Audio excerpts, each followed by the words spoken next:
Você está preparado para um tempo que pode transformar a sua vida?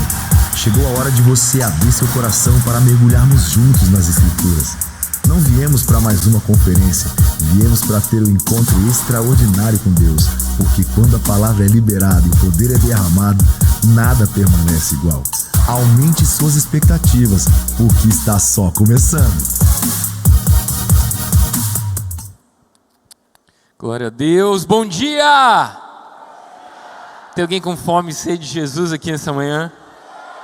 Aleluia! Que tempo maravilhoso, dá vontade de ficar largado na presença de Deus, não dá não? Glória a Deus, queridos, eu estou muito feliz de estar aqui com vocês. Meu nome é Rafael Barbosa, eu sou casado com a Maressa há mais de 11 anos, temos 2 filhos maravilhosos, o Daniel de 4 anos, o Ezra de 1 ano, e a gente está muito honrado, muito feliz de estar aqui com vocês. Essa casa que nos inspira, esse ministério assim que é um marco, não só na vida pessoal de cada um de nós, mas com certeza também na nossa nação, na nossa geração. E agradecer o convite do Elton, da Rachel, obrigado por permitir a gente estar aqui. Madalena e a Mari, amigos nossos, sabe, pastor Carlito.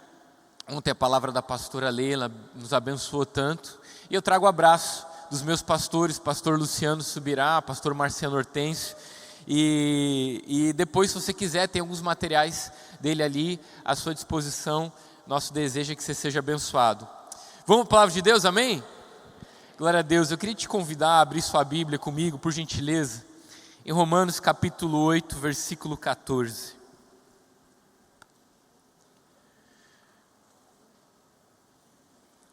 Romanos capítulo 8, versículo 14. Você encontrou, amado? Mais ou menos. Romanos 8, 14. Quem encontrou diz amém. Glória a Deus, diz assim: pois todos os que são guiados pelo Espírito de Deus são filhos de Deus. Se você puder fechar seus olhos mais uma vez. Pai, essa tua palavra, nós amamos a sua palavra, nós valorizamos a sua palavra. Essa sua palavra que não só é viva, mas também é eficaz. Não é só eficaz, mas ela também é viva. Ela penetra o nosso coração, ela discerne as coisas do Espírito. Essa palavra que é poderosa para transformar o nosso coração e mente. Espírito Santo de Deus, vem ministrar a nós a tua vontade, revelar a tua verdade, para que sejamos transformados segundo a sua imagem, Senhor, fazendo a tua vontade na terra como é no céu. Nós te amamos em nome de Jesus. Glória a Deus, amém? Queridos, esse tema maravilhoso, não só da conferência, né, mas do leadership também, tem sido e vai ser maravilhoso. Palavra e poder, elas caminham juntos. Palavra e poder, elas são as duas faces da mesma moeda. A gente não consegue separar a palavra do poder e nem o poder da palavra. O poder, ele vem como manifestação de quem entendeu a palavra, de quem recebeu a palavra, e é evidência de quem foi transformado por ela. Em João no capítulo 1, no versículo 14 diz: ele veio para os seus, mas os seus não receberam, mas todos quanto receberam, deu-lhes o poder, o dunamis, de serem feitos filhos de Deus, a saber os que creem no seu nome. Então, através da palavra, nós recebemos o poder do Espírito Santo, que se manifesta com sinais e maravilhas também, glória a Deus, mas principalmente com a transformação da nossa mente e coração. Mas não há como ser transformado na mente e coração pelo poder de Deus, se não for também através da palavra, você percebe? A palavra é aquilo que abre os nossos olhos, que tira as escamas, que realmente molda o nosso coração. Nós acabamos de cantar aqui, né? Que nós sejamos moldados pela sua glória, que nós sejamos transformados por ela. Essa é a palavra de Deus revelada a nós. Então elas caminham juntas, elas são duas faces da mesma moeda. E sabe, a gente aqui nesse leadership, que estamos à frente de jovens e adolescentes, a gente sabe como é desafiador esse ministério, porque é um ministério de constante transição.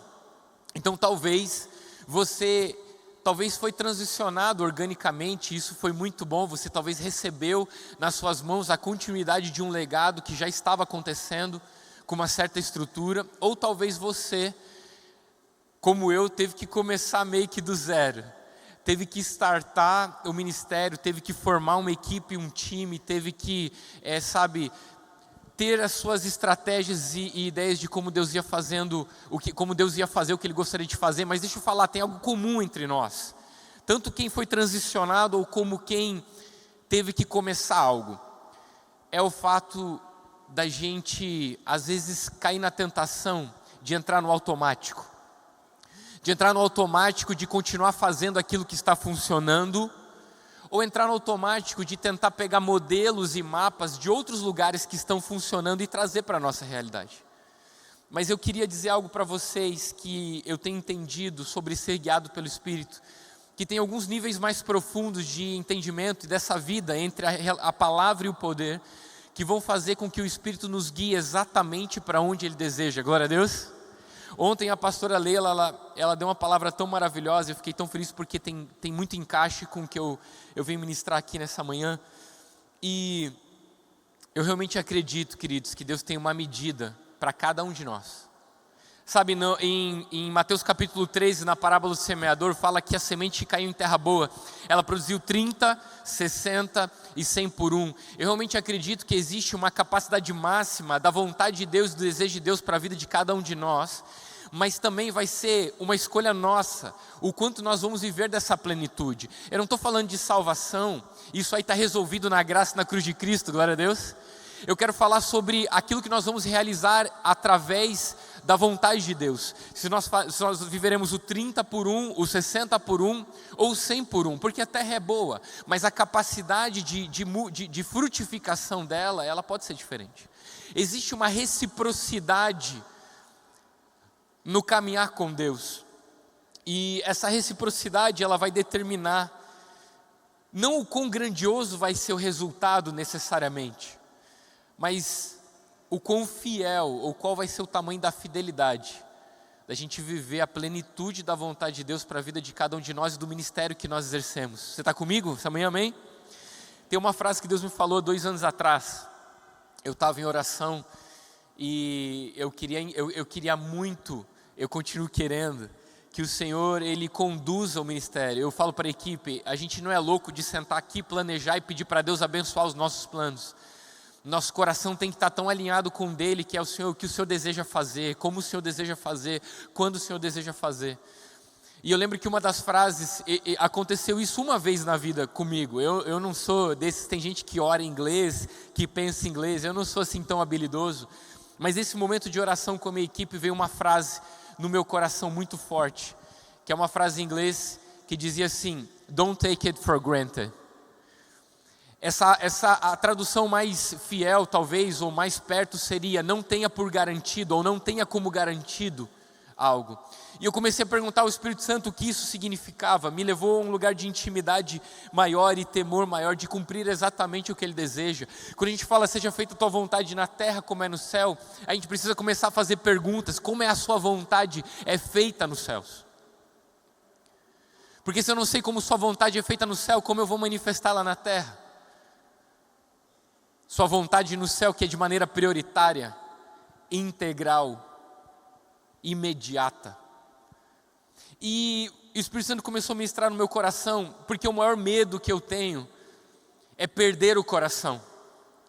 Tem uma frase do Marcos Brunet, um cantor que é brasileiro, mas está na Argentina, do Toma Tu Lugar, que eu nunca mais esqueci, quando ele falou: se a única coisa que Deus viu em mim e se agradou, olhando para o futuro, foi o meu coração, o dia que eu perder esse coração, eu perdi tudo. E não ter por garantia, não fala sobre Deus não cumprir a parte dele, porque Ele sempre vai cumprir a parte dele, glória a Deus. Para com o fiel te mostras fiel, com o puro te mostras puro, mas com o perverso inflexível. Deus nunca vai mudar a sua natureza, Ele vai cumprir exatamente aquilo que se propõe a cumprir. Agora, a plenitude do que nós vamos viver da vontade de Deus, ministerialmente falando, vai depender da reciprocidade de cada um de nós. Em 2 Coríntios, no capítulo 6, no versículo 1, o apóstolo Paulo diz: e nós, na qualidade de cooperadores com Ele, olha só, é um trabalho que exige concordância. Também exortamos a vocês que não recebam em vão a graça de Deus. Significa que é possível receber a graça de Deus, uma graça que capacita, uma graça que empodera de maneira inútil. E quando isso acontece, quando nós não estamos alinhados totalmente com o desejo completo de Deus sobre aquilo que estamos fazendo. Percebe? Não é pegar algo que está funcionando e trazer à minha realidade, e nem necessariamente manter algo que está funcionando na nossa realidade. A sensibilidade de um lugar em dependência, temor, intimidade com Deus, da maneira como nós exercemos o ministério, não é sobre o resultado em si, porque quem se encarrega do resultado é Deus. O problema é que se a gente pega o resultado e a gente coloca o padrão nisso, como se Deus estivesse se agradando, eu sempre falo, cuidado, a água sai da rocha se você bater, mas não quer dizer que Deus está se agradando do como a gente está fazendo, porque às vezes a água está saindo pela necessidade da igreja, de quem nós estamos servindo, mas não porque nós estamos alinhados com o coração de Deus. E é o que Deus fala para Moisés: você não me santificou diante do povo. O que significa você não me santificou diante do povo? Você não me representou corretamente. Vai sair água, beleza. Mas não quer dizer que Deus estava se agradando.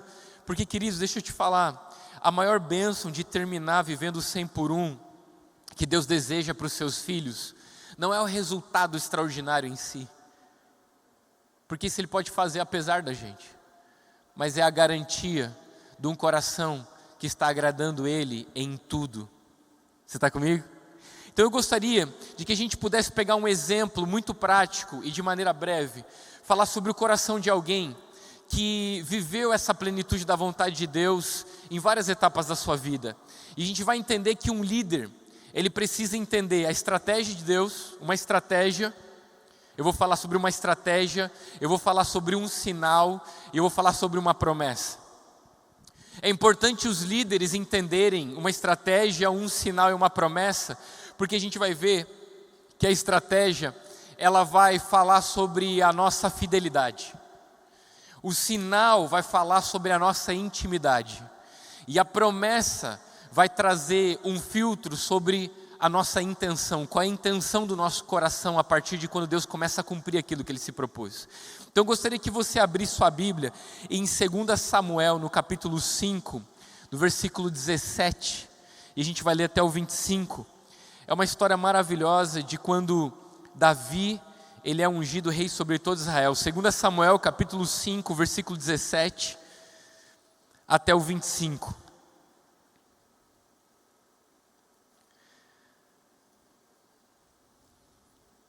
Cara, lindo demais essa Bíblia, hein? Vocês ganharam essa Bíblia, não ganharam não? Que Bíblia maravilhosa. Levanta a Bíblia, quem tem a Bíblia aí, ó. Glória a Deus. Gente, eu tô assim, eu não tô querendo fazer, eu não tô querendo ser ativista, mas eu tô com tanta vontade de parar de usar os eletrônicos e voltar a usar a Bíblia de papel, não é não, gostosinho? Ver o pessoal, barulhinho das Bíblias assim, ó. 2 Samuel 5, versículo 17. Você encontrou? Amém? Diz assim: ao saberem que Davi tinha sido ungido rei de Israel, os filisteus foram com todo o exército prendê-lo. Mas Davi soube disso e foi para a fortaleza. Tendo os filisteus se espalhado pelo vale de Refaim, Davi perguntou ao Senhor: devo atacar os filisteus? Tu os entregarás nas minhas mãos? E o Senhor respondeu: vá, eu os entregarei nas suas mãos. Então Davi foi a Baal-Perazim e lá os derrotou e disse: assim como as águas de uma enchente causam destruição, pelas minhas mãos o Senhor destruiu os meus inimigos diante de mim. Então aquele lugar passou a ser chamado Baal-Perazim. Como os filisteus haviam abandonado seus ídolos, ali Davi e os seus soldados os apanharam. Mais uma vez os filisteus marcharam e se espalharam pelo vale de Refaim. Então Davi consultou o Senhor de novo. Fala comigo, de novo. Que lhe respondeu: não ataque pela frente, mas dê a volta por detrás deles e ataque-os em frente das amoreiras. Assim que você ouvir um som de passos por cima das amoreiras, saia rapidamente, pois será esse o sinal que o Senhor saiu à sua frente para ferir o exército filisteu. Davi fez como o Senhor tinha dito, tinha ordenado, e derrotou os filisteus por todo o caminho, desde Gibeon até Gézer. Queridos, esse é um momento muito marcante na história de Davi, porque Davi está experimentando a realização de uma promessa que Deus fez há muitos anos, lá na casa dele, no meio dos irmãos dele, com Samuel ungindo ele rei sobre todo Israel. Mas Davi não percebe a realidade disso até que esse momento chega. Então, a gente fala sobre as 3 unções de Davi, né? Davi primeiro ungido no meio dos seus irmãos, da sua casa. Depois ele é ungido na sua tribo de Judá. E depois ele é ungido sobre todo Israel. Davi, ele passa um processo muito grande de perseguição. Ele passa um processo de aprendizado. Deus o forja na caverna de Adulão. E Davi é alguém que está se mantendo fiel à vontade e à palavra do Senhor. Sabe o que me chama interessante? Na NVI que nós lemos não cita isso, mas na NAA e no original hebraico cita 2 palavras muito importantes e interessantes, que lá em 2 Samuel no capítulo 5 e 17 diz: quando os filisteus ouviram que Davi tinha sido ungido rei sobre Israel, a palavra é subiram para prendê-lo. Quando Davi soube disso, desceu para a fortaleza. E aqui vem o primeiro ponto importante. A gente às vezes, quando está num lugar alto, quando Deus começa a posicionar a gente, os inimigos se levantam contra nós, e glória a Deus que eles têm que subir, porque eles estão no nível mais abaixo, não é não? Debaixo dos nossos pés os inimigos, glória a Deus de Deus. As hostes, Satanás e tudo aquilo que vai contra o Espírito de Cristo. O nosso coração tem que ser como o de Davi, a gente precisa descer a fortaleza. A gente precisa entrar nesse lugar de humilhação, de humildade, de dependência e falar: Senhor, não é o resultado que me motiva, não é de fato aquilo que está, os números não estão me vislumbrando, eu quero saber se eu estou alinhado com o seu coração. Você está comigo, amém? Agora, deixa eu te falar uma coisa. Davi, ele começa a viver a realidade e a completude da unção de Deus na sua vida sobre ser rei sobre todo Israel. E ele passou muito tempo lutando contra os filisteus. E cara, quando eu leio isso, eu fico pensando: Davi, você desafia muito a nossa vida no Novo Testamento, vivendo no Velho. Porque como é possível que você agora, tendo a realidade do que Samuel disse que você teria, de ser ungido rei sobre todo Israel, perguntar para o Senhor se você deve ou não ir contra os seus inimigos e inimigos de Deus? Não parece lógico essa conta? Davi é ungido rei sobre todo Israel. Os filisteus, os incircuncisos, que não são do povo de Deus, Davi conhecia bem. Ele já tinha matado Golias, ele já tinha, matado pelo menos 1000 filisteus. As mulheres cantavam, Davi matou milhares. Não foi Davi que começou a treta. Os filisteus vieram contra ele, mas ele vai na presença de Deus e pergunta: eu vou contra eles? Eu fico perguntando: Davi, você acha que Deus vai te deixar morrer na batalha agora? Contra os inimigos dele? Você percebe que entrar no automático é muito fácil? Davi sabia o que podia fazer, sim ou não? Ele tinha um exército com ele, ele tinha estratégia, ele tinha a sua estratégia. Ele já tinha vencido os filisteus várias vezes. Mas mesmo assim, ele não faz nada sem consultar o Senhor. Às vezes tem muita gente que acha que sabe o como fazer, mas às vezes não está fazendo o como Deus deseja fazer. O nosso como às vezes não é o como de Deus. E eu vou dizer, um líder precisa de uma estratégia de Deus para saber como fazer, como Deus quer fazer. A primeira vez, presta atenção, olha, a primeira vez Davi vence eles. Depois, no próximo versículo diz que os filisteus voltam a se levantar contra Davi, e Davi de novo consulta o Senhor. Fala do coração de um líder que não está acostumado a fazer só aquilo que funciona. Por que Davi consulta o Senhor logo em seguida? Deus já não te deu vida. Eu já imagino os generais de Davi. Davi, Deus acabou de dar vitória, você sabe como fazer. Davi fala bem assim: ei, eu não vou ter por garantido. Eu não vou ter por garantido só porque eu tenho a unção de Deus, só porque eu fui escolhido por Deus, só porque eu estou guiando o povo dele. Eu não vou ter por garantido o como fazer, porque eu quero estar alinhado 100% com a vontade dele agora. Às vezes lá onde você está, Deus vai falar coisas ao seu coração, você vai chamar a sua equipe e você falar: Deus está falando para a gente mudar o como, mas está funcionando o como, mas não importa, não é porque está funcionando, eu quero estar alinhado com o coração de Deus. A estratégia, o como, ele vai desafiar a sua fidelidade. Porque quando Deus fala, Deus vai responder a Davi a segunda vez dizendo: não vá de frente, rodeia por detrás, espera nas amoreiras. Isso é uma estratégia. Diga comigo, estratégia. A estratégia vai desafiar a tua fidelidade. Porque às vezes pode ser uma estratégia que ninguém está fazendo, mas Deus está direcionando para você, para a sua comunidade local, para os seus. E isso não serve só para o ministério, serve para a sua casa. A estratégia desafia a sua fidelidade. Se você vai realmente seguir a ordem de Deus, o desejo de Deus. Você já imaginou os generais de Davi dizendo: Davi, ninguém rodeia por detrás, as pessoas batalham, sempre batalharam e vão continuar batalhando de frente uma para outra. A gente acabou de vencer desse jeito, porque você está querendo mudar? Porque eu não vou ter por garantido só porque deu certo ontem. Eu quero fazer a vontade de Deus no 100 por 1, não 30 e nem 60. A estratégia, Davi sabia o que era o como de Deus. Ele já tinha experimentado que o como de Deus pode ser diferente algumas vezes. Não há uns ataques de frente, mas rodeia por detrás deles e ataque diante das amoreiras. Em 1 Samuel, no capítulo 26, do versículo 7 ao 11, quando Davi ele se encontra com Saul, disse: Davi e Abissai entraram no campo, na noite no acampamento. Saul estava dormindo e tinha fincado a sua lança no chão, perto da cabeça. Abner e os soldados estavam deitados à sua volta, ou seja, quem protegia Saul. Abissai disse a Davi, quem estava com ele: hoje Deus entregou o seu inimigo nas suas mãos. Agora deixe que eu crave a lança nele até o chão com um só golpe. Não precisarei de outro. O como os reis conseguiam se tornar, o como algumas pessoas conseguiam se tornar reis era através da força do braço.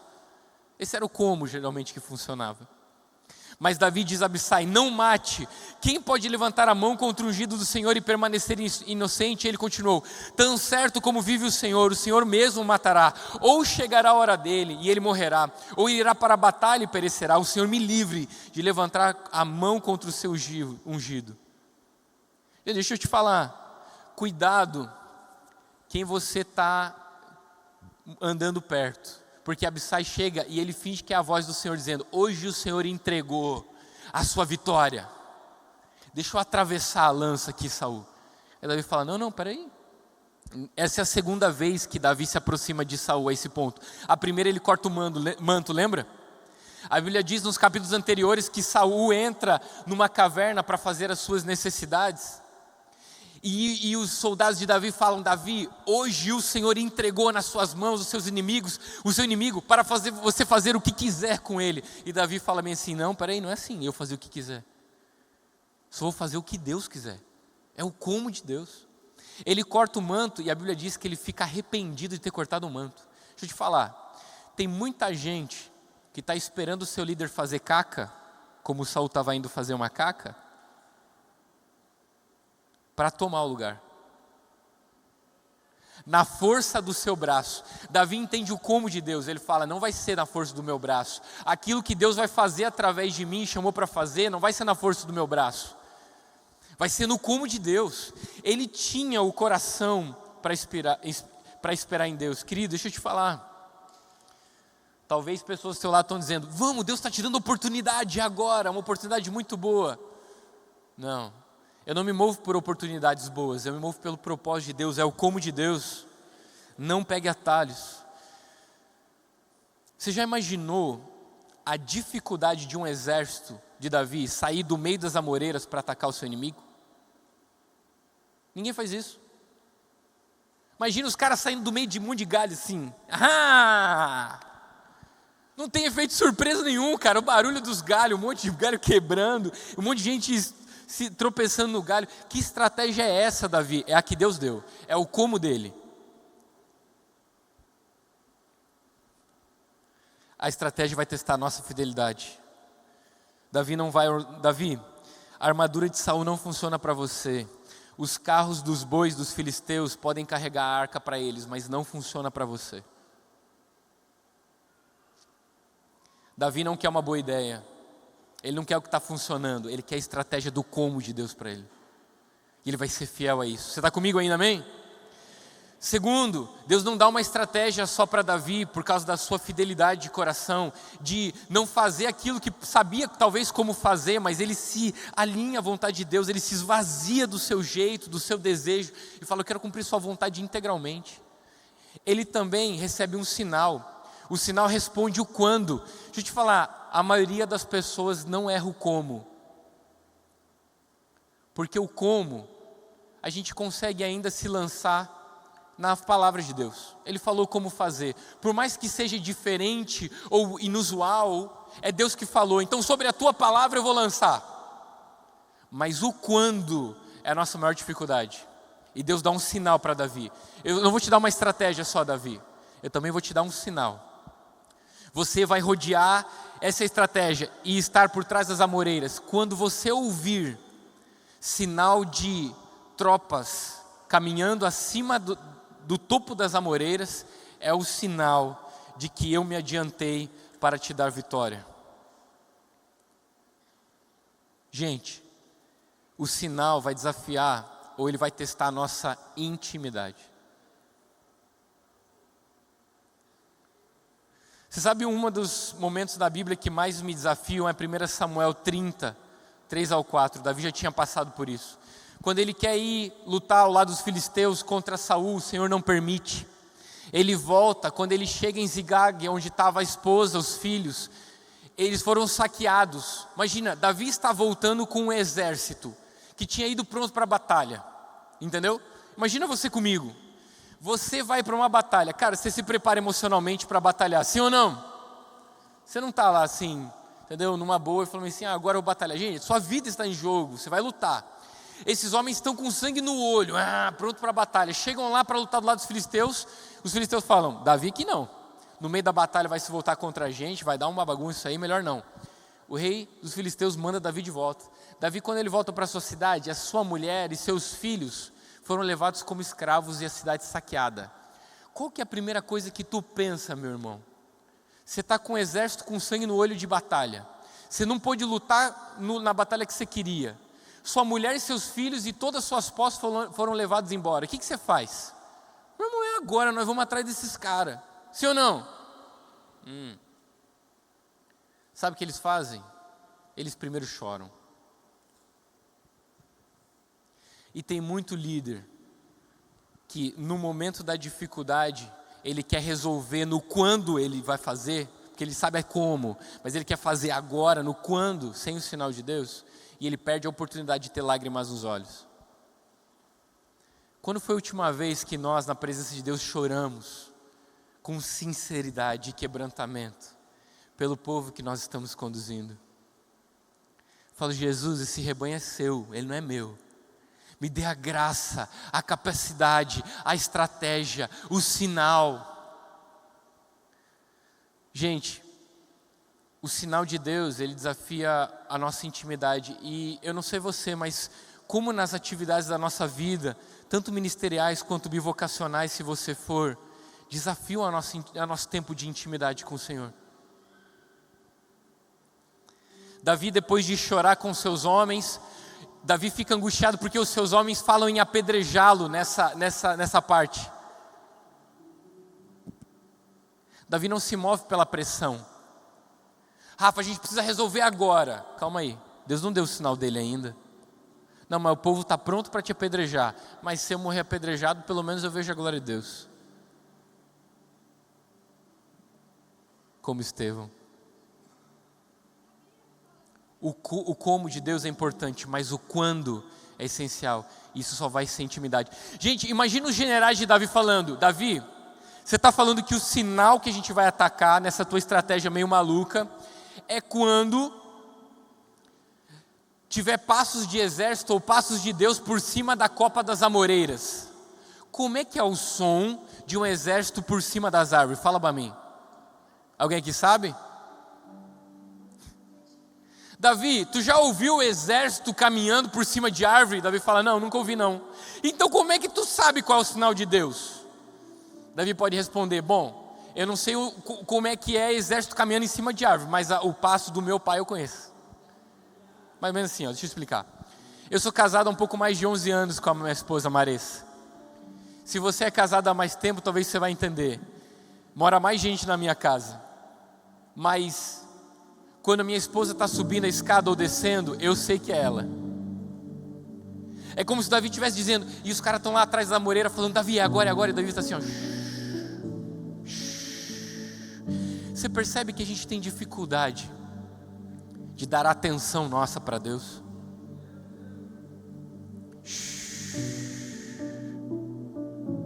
É muito barulho o tempo inteiro, é a gente dando ideia, é você querendo resolver. O como às vezes você tem, você fala, Deus já falou o como, nós vamos é agora. Calma. Deixa eu falar um negócio. Sabe qual é um dos maiores temores do meu coração? Lá em João no capítulo 4, Jesus vai se encontrar com uma mulher samaritana para revelar o coração de quem Ele é. É a primeira vez que Jesus vai se revelar como Messias. Nem para os seus discípulos Ele tinha falado isso ainda. A Bíblia não fala que Jesus manda eles irem comprar comida, mas pelo menos os libera. Eu pergunto, qual o trabalho que tem comprar comida que precisa de 12 homens comprar comida? É muito TDAH num grupo só, não é possível. 12 homens para ir comprar comida. Quando eles voltam, Jesus já tinha falado com a mulher samaritana, ele já tinha se revelado, os samaritanos já estavam ouvindo Jesus, e os discípulos falando, come mestre, come. Ele já deve ter comido, e Jesus fala meio assim, filhos, eu tenho uma comida e uma bebida que vocês não conhecem. A minha comida e a minha bebida é fazer a vontade do meu Pai e completar a sua obra. Prestam comigo. Eu não quero ser um discípulo de Jesus que Ele tenha que mandar comprar pão para não atrapalhar o que Ele está prestes a fazer.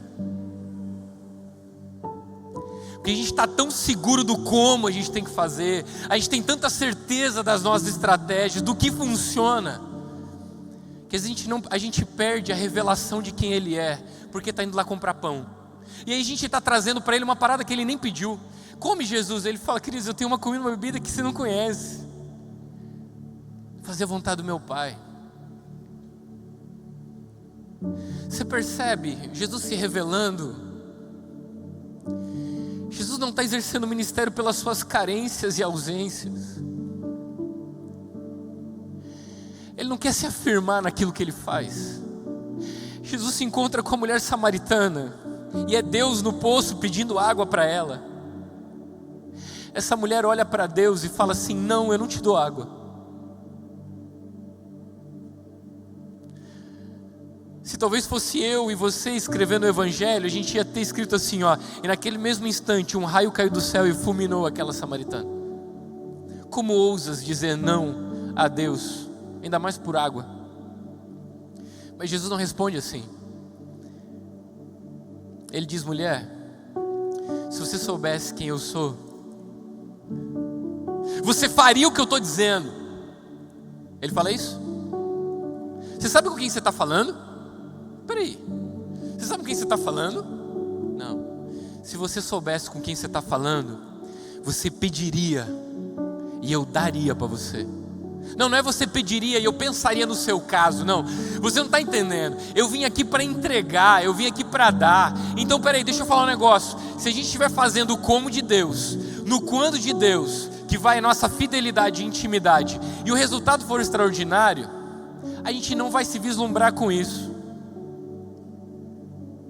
Porque a gente não está fazendo por nossas carências e ausências. Porque tem muita gente que está servindo a Deus, mas por causa de si mesmo. Não, mas eu estou fazendo para Deus, mas eu estou fazendo para Deus. Não, Deus não chamou a gente para fazer para Ele, Deus chamou a gente para fazer com Ele. É uma desculpa. O Rafael está na frente do Alcance Jovem hoje, que não é o seu final, porque um verdadeiro líder, ele tem um bom plano de morte. Se você tivesse 3 anos e meio só mais na frente daquilo que você faz, qual que seria a sua prioridade? Seria fazer muitos eventos, fazer um monte de coisa maravilhosa, fazer entupir aquilo de jovem e adolescente? Ou seria sentar à mesa, partilhar do pão e preparar a próxima geração? Um bom líder tem um plano de morte. Síndrome de Peter Pan vai matar o ministério de Deus. Não é nem o como nem o quando de Deus. Você está comigo ainda, amém?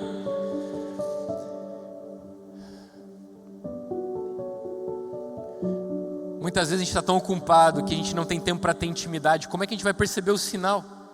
Você sabia que tem um especialista em marketing digital americano, que ele fez um TED Talk, e ele falou que a nossa geração, Se você começar a usar as redes sociais com 10 anos, e a média de um americano é a média de idade é 78 anos, 76. A cada 6 anos de vida vivido, 1 ano é olhando para uma tela. A cada 6 anos é 1 ano olhando para a tela. Você tem noção de quanto tempo é isso? É uma média quase de 5 a 6 anos, dependendo da pessoa. Você passa, cara, tem uma geração que vai passar 5 a 6 anos olhando uma rede social. Você tem noção de quanto tempo é isso? A inteligência artificial fez a gente precisa usar essas coisas, são ferramentas, é maravilhoso, mas a gente usá-las, não sermos usados por ela.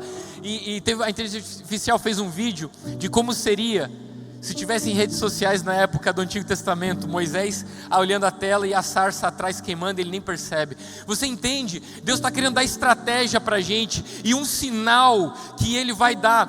Fica atento ao sinal, Davi, porque quando você ouvir passos acima das amoreiras, rapidamente ataque. É eu, o Senhor, dizendo que é o momento. E a gente perdeu o sinal de Deus. Olha para Abraão, por exemplo. Deus fala para Abraão: Abraão, saiba que você vai ser pai de uma grande nação. Eu vou dar essa terra para você, mas não agora, porque a maldade dos amorreus, jebuseus não chegaram até a medida para exercer juízo. Mas sabe que seus filhos se multiplicarão, serão levados a uma terra cativa, e depois de 4 séculos eu visitarei eles como um forte, e trarei de novo aqui, e darei em possessão. O que Deus está fazendo para Abraão? Dando uma promessa para ele, com um spoiler de muitos anos. A intimidade com Deus revela não só o como de Deus, o quando. Ei, Moisés, 4 séculos depois eu vou trazer eles para cá. Deus está falando o tempo, irmão. A pergunta é: daqui a 5 anos, onde você está, o que você vai estar fazendo? Daqui a 10 anos, daqui a 15 anos, daqui a 20 anos. Ai, Rafa, não, Deus é misterioso em seus caminhos. É verdade, Ele não vai falar os detalhes. Mas se Ele senta com Abraão e dá um spoiler lá na frente de anos, por que não pode fazer com a gente? Que temos o Espírito de Deus dentro de nós, aleluia! João capítulo 1, versículo 16: porque todos recebemos da sua plenitude, graça sobre graça. Não é receberemos da sua plenitude, nós recebemos da sua plenitude. Queridos, Deus, Ele quer nos dar não só uma estratégia que fala sobre a nossa fidelidade, mas um sinal que fala sobre a nossa intimidade. Mas a gente precisa dar atenção para Ele. E terceiro, por último, Deus faz uma promessa a Davi. A estratégia é rodear por trás das amoreiras. O sinal é quando os passos de Deus e o exército dele for por cima. Mas a promessa é o sinal que eu me adiantei à sua frente para te dar a vitória. O como de Deus, o quando de Deus, vai trazer a realização da promessa de Deus.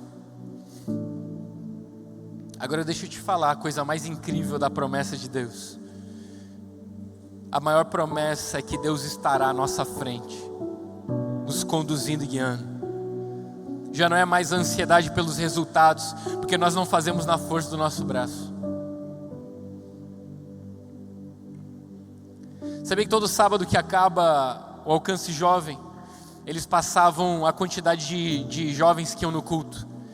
E a gente em 4 anos, Deus pela sua graça, pelo seu como, pelo seu quando, Ele tem concretizado uma promessa que o alcance jovem em 4 anos foi crescendo 10 vezes mais todos os anos.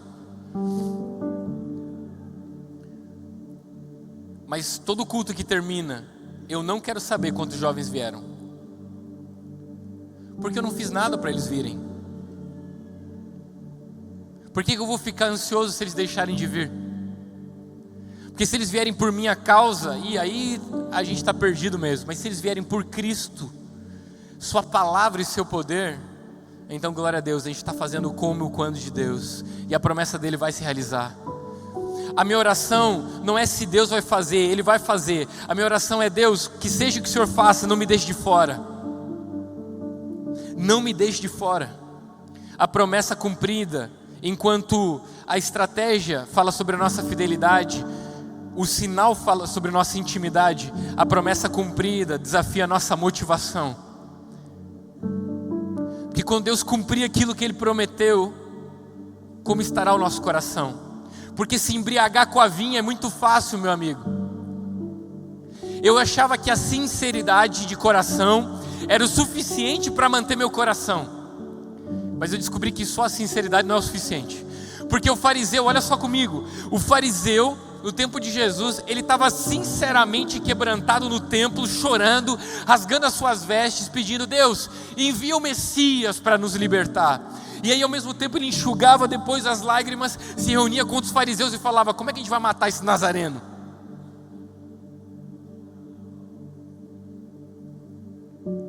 E às vezes eu vejo pessoas que estão sinceramente comprometidas com o como, mas o como delas, com o quando, mas o quando delas.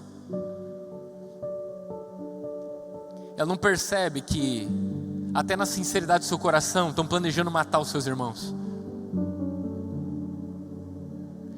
É esse lugar de descer a fortaleza, de colocar o nosso coração assim, é rasgar o nosso peito e colocar nosso coração no altar do Senhor e falar: Senhor, o Senhor não me chamou porque precisava de mim.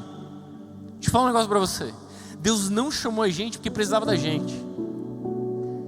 É um convite gracioso para ser cooperador do seu ministério e sua obra. Então, não tem nenhum apego nisso.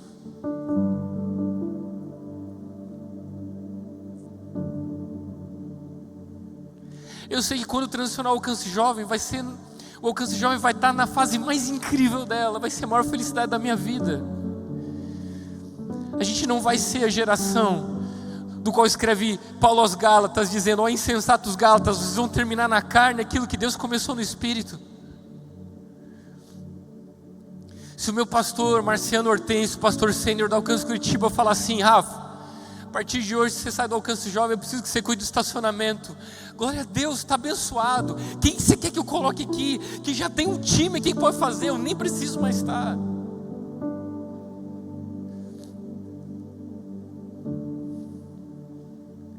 Às vezes Deus dá coisas para a gente se acostuma com as coisas que Deus deu. Sabe qual é a frase mais triste da Bíblia para mim? É que Davi, a gente precisa entender que esse processo de uma estratégia de Deus do como, um sinal do quando e a realização da promessa é cíclica e contínua na nossa vida ministerial aqui na terra e na caminhada cristã. Você está comigo ainda, amém? Davi, por um tempo, ele se perde no processo. Davi se esquece do que era ter um coração de pastor.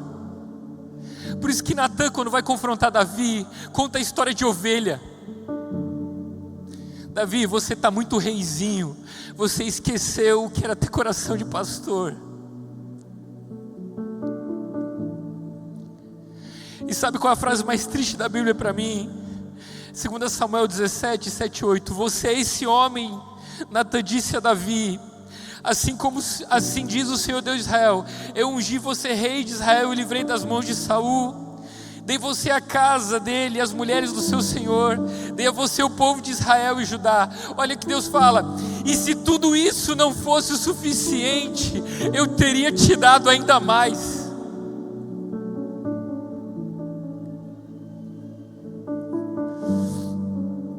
Quando é que a gente ficou tão bom de fazer aquilo que a gente faz, que a gente não quer mais saber do como de Deus, nem o quando de Deus, porque a gente não precisa mais dele? Cara, se tem uma coisa fácil é encher igreja. É fácil encher igreja.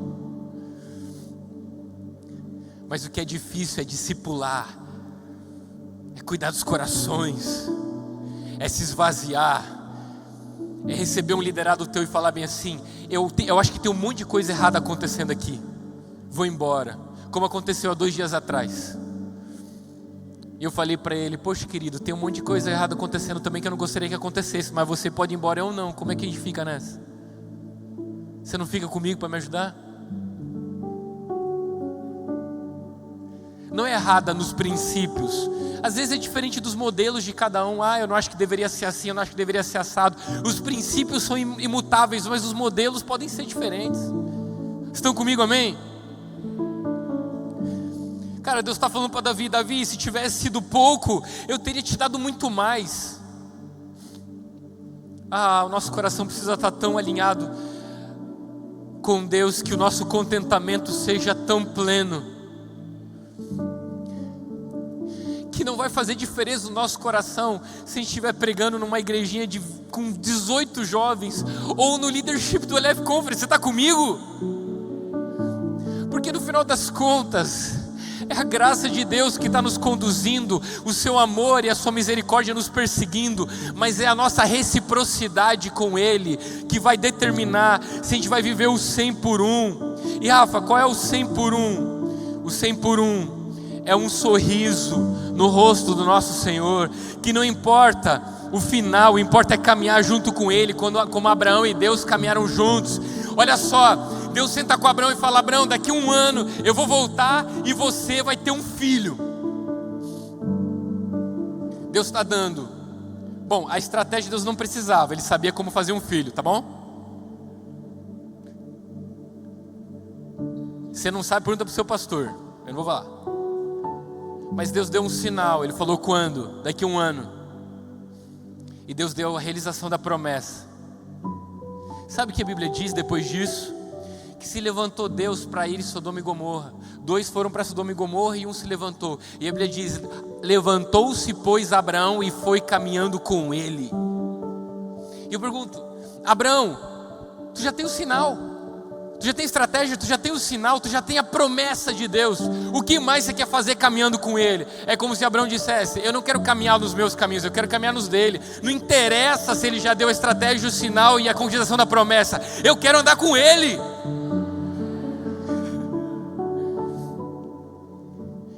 É Deus falando para Moisés: Moisés, eu não vou com vocês para eu não ser tentado a destruir o povo, mas não tem problema. Eu estou dando para você, sabe o que? A estratégia. Levanta com eles e vai. O sinal, o anjo vai na frente. Mas tem um negócio, a minha presença não vai. E a promessa que eu fiz aos pais de vocês eu vou cumprir. Vocês vão conquistar aquela terra, mas eu não vou com vocês.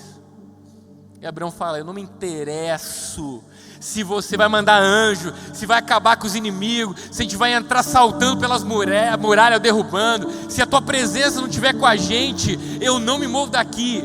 Você está entendendo que no final das contas não é nem buscar pelo como e saber o quando de Deus ou a promessa, mas é a presença dEle.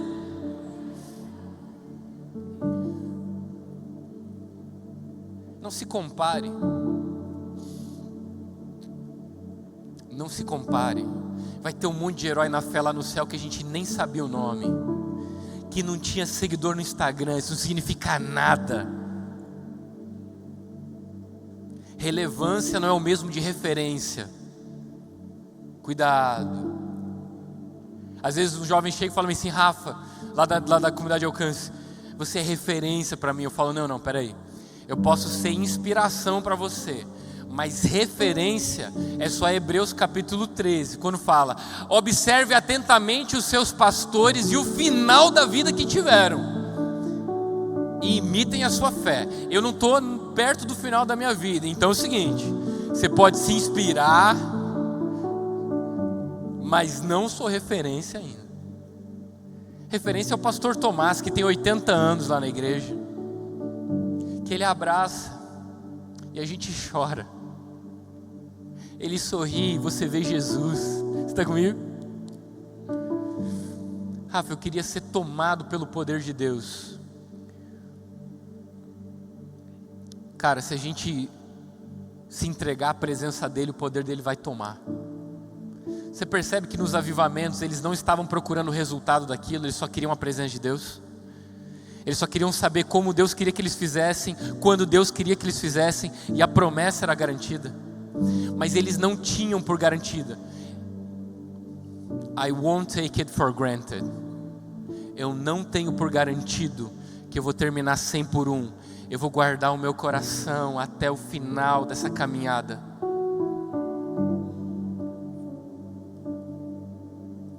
A gente viu nos últimos anos vários homens de Deus que nós temos referência, tendo quedas assim, que ninguém imaginou. Ministérios enormes fechando. Por quê? porque é ciclo contínuo. Mesmo que a gente obedeça o como de Deus, o quando de Deus, e venha a concretização da promessa, a gente precisa guardar o coração de estar na presença dEle, para que Ele não mande a gente comprar pão, para não atrapalhar o que Ele está prestes a fazer, sabe? Prestes a se revelar. Eu oro por isso, um coração tão alinhado e quebrantado e dependente de Deus, que a gente não coloque a presença e carregue como bois carregam a presença. Sabia que bois carregam a presença de Deus? Está na Bíblia. Os filisteus fizeram isso, mas quando Davi foi fazer isso, ele foi trazer um ensinamento. É como se ele dissesse: Davi, os bois carregam minha presença também, mas carregam por duas motivações só. Ou carregam pelo benefício da recompensa, botam uma comidinha na frente do boi para ver se ele não puxa. Então, se a gente estiver fazendo porque a gente quer recompensa, a gente está carregando a presença igual boi. E boi também carrega a presença pelo medo do açoite. Ó, se você não fizer, Deus vai te cobrar. Mas os ombros dos sacerdotes sentem o peso da glória. Eles caminham chorando e sacrificando a cada 6 passos, dizendo: os homens caminham 6, mas é pela graça de Deus, 7 passos de sacrifício. A gente só avança pela tua graça e misericórdia. Então a gente não vai terminar a caminhada cristã fazendo pelo benefício da recompensa e nem pelo medo do açoite, mas porque a gente ama a presença de Deus. Uma estratégia fala sobre a nossa fidelidade, um sinal que fala sobre a nossa intimidade, e uma promessa que sonda a intenção do nosso coração. Por que fazemos o que fazemos? É pela sua presença maravilhosa e sua glória eterna. Aleluia. Coloque-se de pé comigo nessa manhã, por gentileza, querido. Se você puder fechar seus olhos, colocar a mão no seu coração. Eu queria que esse momento fosse um apelo muito pessoal. Queria que você se colocasse na presença de Deus e perguntasse para o Senhor se você está fazendo como Ele desejaria que você fizesse, a estratégia, se ela é do céu, ou nós estamos só reproduzindo aquilo que funciona, ou mantendo aquilo que funcionou no passado. Se o Senhor tem a nossa atenção em intimidade. Essa palavra é para mim, eu estou pregando para mim nessa manhã e vocês estão ouvindo. Obrigado por estarem ouvindo, eu pregando para mim. Senhor, o Senhor tem a minha atenção suficiente para revelar o seu coração. O Senhor tem a minha atenção suficiente para poder compartilhar os seus desejos mais profundos, o quando o Senhor quer fazer. Para eu conseguir discernir os seus passos. Senhor, sonda o meu coração e vê a real motivação daquilo que nós estamos fazendo. Pai, nós fazemos uma oração perigosa se o que nós estamos fazendo nos roubará de Ti para a gente. Para a gente. Senhor, frustra os nossos planos para fazer a Sua vontade boa, agradável e perfeita. Senhor, tudo que fazemos é uma desculpa para o Senhor nos ter a atenção por completo. Que o Senhor quer partilhar do seu coração. É como aquela caminhada de você e Abraão. Você sabe que Abraão não pode mudar nada do seu desígnio. E mesmo assim você insiste em ouvi-lo com amor e paciência. É como aqueles discípulos no caminho de Emaús, que o Senhor com paciência e amor os escuta. Não porque o Senhor precisa, mas porque o Senhor deseja. Para que a promessa sua seja realizada. Não que nós seríamos reconhecidos ou evidenciados, mas que o seu nome seria conhecido e os corações transformados, para que tua casa esteja cheia de filhos e filhas. Então vem e toma teu lugar em nosso coração. Os ministérios não são nossos, esse rebanho não é nosso, essa vida não é nossa. O que nós queremos é conhecer a Cristo e o poder da sua ressurreição. Temos comunhão com os seus sofrimentos e nos tornarmos como Ele mediante a sua morte. Tudo que nós queremos é te conhecer e te tornar conhecido. Então a nossa oração rasga nosso coração e aparece para essa geração. Nós não queremos convencê-los na mente, Senhor, apenas, mas o poder da sua palavra transformando o coração. Então, se o Senhor precisar partir os seus filhos para que os olhos sejam abertos, eis-nos nós aqui, nós somos o teu corpo. Fale com eles, levante sua voz, fale com ele.